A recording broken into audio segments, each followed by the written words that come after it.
Hey guys, it's Mike here, and welcome to another edition of Dragon Ball Super Reviews, which I'm going to be bringing you a review of Dragon Ball Super Episode 35, and then giving my predictions for what's going to happen in Dragon Ball Super Episode 36. Well, a lot of stuff happened, and I do mean a lot of stuff on this newest edition of Dragon Ball Super. So, without further ado, let's jump right into this review. Right, so basically in this episode of Dragon Ball Super, it left off in the same way that it left off at the end of the last episode, in which Vegeta stepped into the ring against Frost, the Frieza alternate version from Universe 6, who originally thought, this guy was actually good, but then the previous episode, as you can see in my last episode review, ended up revealing that he was in fact evil, and he cheated against Goku and Piccolo.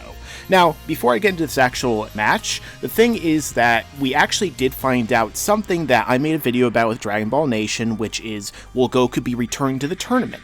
And that is that Goku, in fact, will be returning to the tournament, and they actually revealed that in this episode as a result of Frost cheating. And there was actually a point in which Goku is telling Beerus and Whis that he said, oh, I actually want to go into the next, I want to actually fight after Vegeta and after Monaka. I want to be the last fighter on this team to actually fight in the tournament. And the thing is that, Beerus was like, no, Monaka is the most powerful, he's going to fight last. And they kind of had a little bit of an argument, which was kind of funny because the fact that, Beerus is placing so much faith in this guy, and, we haven't really seen enough about this character yet to know just how powerful he is. Dragon Ball Nation kind of has a theory that he says, oh, Monaka is not that powerful, or he thinks that maybe there is a possibility that, he's weakened since whenever Beerus fought him. But I think that he might very well be OP considering what Beerus had said, and he said that his mind and his body are one, and that anything that gets in his way, friend or foe, will be incinerated, and he's even destroyed a planet like this at one point. And the guy did give Beerus, the best fight he's ever had, according to Beerus, which was even greater than that of the Super Saiyan God Goku in Battle of Gods. So it's going to be really interesting to see just how powerful this dude is, but in the end, they concluded that Monaka is still going to go last. So that kind of, has me thinking just what's going to happen, because if Monaka is still being said that he's going to go last, that means possibly if Goku re-enters this tournament, that he could possibly lose as well, which will leave it, a competition between, perhaps Hit and Monaka. We're gonna have to find out. But back into this match, Vegeta fought against Frost, and I wouldn't even say it's that much of a fight, because once the fight started, Vegeta turned into a Super Saiyan, Frost ran at him, and he uppercut him straight through the freaking barrier, which did even more damage than what Piccolo did, and knocking his ass out right out of the ring where he fell onto the ground. And thus, of course, Vegeta ended up being the winner. And at this point, Vegeta was actually gloating about how he held back significantly when he turned to a Super Saiyan. And at this point, Vegeta was actually gloating about how he did hold back against Frost and could have effortlessly killed him. And I don't know if this means as a Super Saiyan God Super Saiyan or not, but the fact of the matter is Vegeta really did what Goku should have done as a Super Saiyan in the first place. So Frost is definitely still very powerful. And in the manga, they do say, Goku says to Frost, oh, you gave me an even better fight than Frieza did. Take that what you will. It could be golden or it could just be final form, but he's still clearly stronger than Frieza in whichever form they're referring to. But Vegeta and Goku are just significantly above them. And that pretty much showed when Goku was beating him up as a Super Saiyan, but he didn't really, turn to a Super Saiyan God Super Saiyan, which I would assume would have killed him effortlessly. But basically after this, Frost went over to where they were keeping the prizes for this tournament, and it seemed like, he was kind of, concerned that Champa was going to kill him now for cheating and for losing and all this other stuff. So Frost was basically trying to get a hold of that cube that Whis had brought, all the people to the tournament from, the Universe 7, and basically I guess it was revealed that was in fact Champa and Vados' cube, and basically for whatever reason, it seems like if someone were to attain this cube and use it, no one would be able to pursue them. So right when he was right about to get into that cube, Hit appeared. And man, this was an awesome scene. As Hit appeared before him, and Frost was scared out of his mind that this guy was standing before him, which, was foreshadowing for what was about to come, as apparently some strange kind of light emanated from Hit, surrounding him and surrounding Frost, and then, like, all these holes start shooting out of him, like, all these, like, light sources, all these beams of light shot out of Frost, and he, like, collapsed onto the ground. It was very similar to what happened to, like, Agent Smith at the end of The Matrix, where all these holes were shooting out of him, except, he didn't explode. Now, I don't really know for sure if he's dead or not, and, in the next episode preview, it kind of makes it seem like he's not, but Hit pretty much owned this dude with ease. And at this point, actually, Vados revealed that the thing that a lot of people were saying for a period of time, that rumor that Hit actually is short for Hitman, is actually basically true, as Hit is actually this ultimate mercenary that, they brought, into the tournament. And it was actually revealed as well that Hit was actually brought into the tournament and also offered that kind of cube box that they brought everyone to the tournament in. And this is kind of interesting because we kind of have to wonder why he would want this in the first place. Because the fact that, like, what's he gonna do with it? I mean, is it just so that he could maybe go from place to place,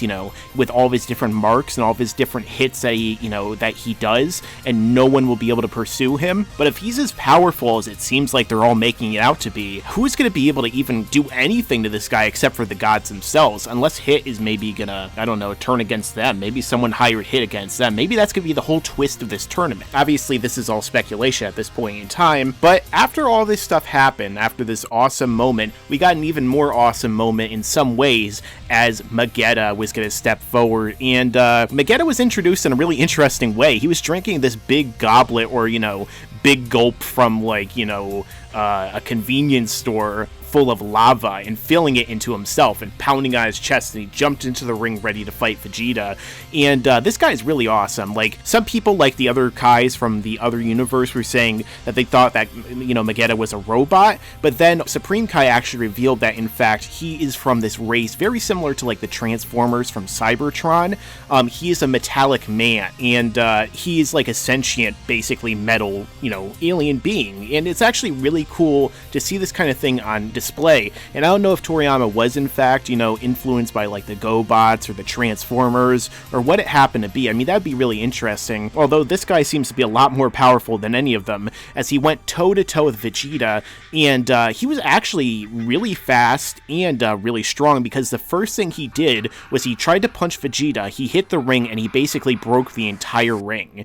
And he kept going after Vegeta, but Vegeta kept dodging all of his attacks. But Vegeta actually struck back against Magetta, and Vegeta at this point in time was in his base, because he probably assumed that he didn't need to turn into a Super Saiyan to fight this guy.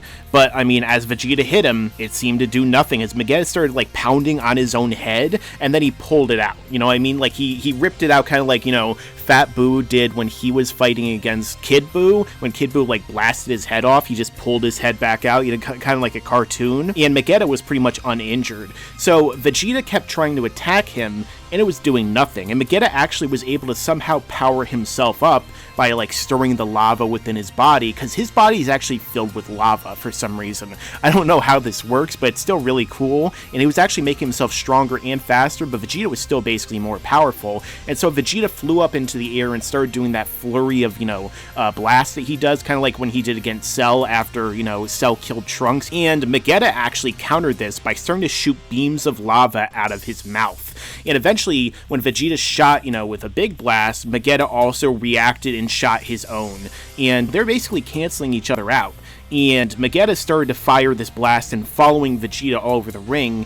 And at this point in time, I should probably mention, it was actually, decided that if you touch the ceiling in this cube now that they have, the barrier, if you touch the ceiling, that counts as a ring out. It's very similar to, the fight between Goku and Pikkon, when they were fighting, above the arena and they touched the ceiling, and they decided that that was actually a ring out, and both of them actually were, disqualified as a result of that, even before Goku basically beat Pikkon. And Vegeta was coming very precariously close at several times in this fight to touching the ceiling, but Vegeta turned into a Super Saiyan once again and stopped the attack of Magetta. And at this point in time, something strange kind of happened, as we stated that Vegeta made a sort of tactical mistake at that point in time, and as Goku looked on and saw Vegeta, it seemed that Vegeta was sweating and breathing heavily. And I think that this is kind of, my own speculation, is that Magetta was probably heating up the environment within that cube using his lava and his heat, and it might be some sort of environmental attack that he uses against his opponents. Overall, I'm still really liking Magetta. I'm still really liking this fight and these different mechanics that they're introducing in each fight.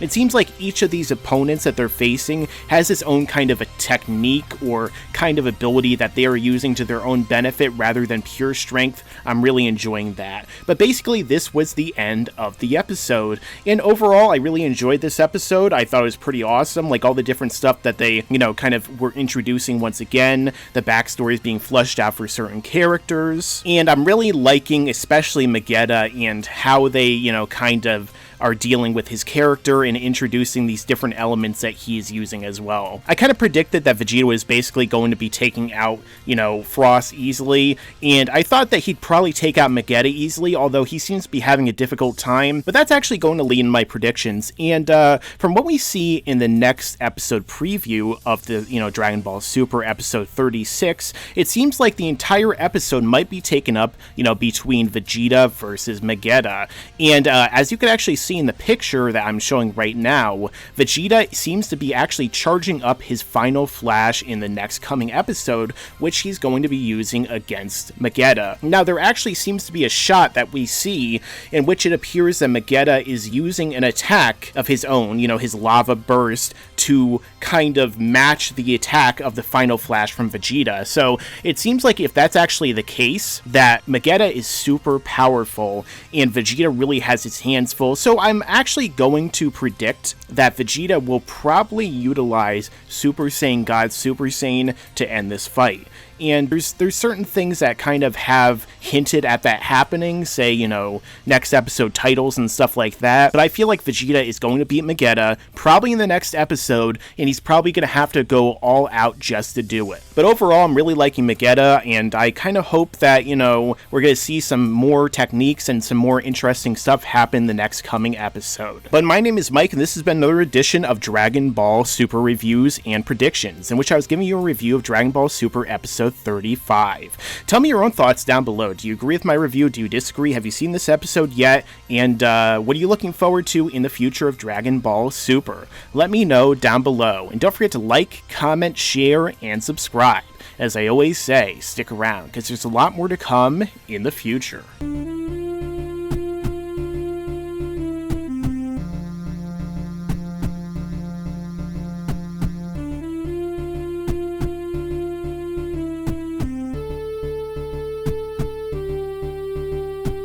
And you better subscribe!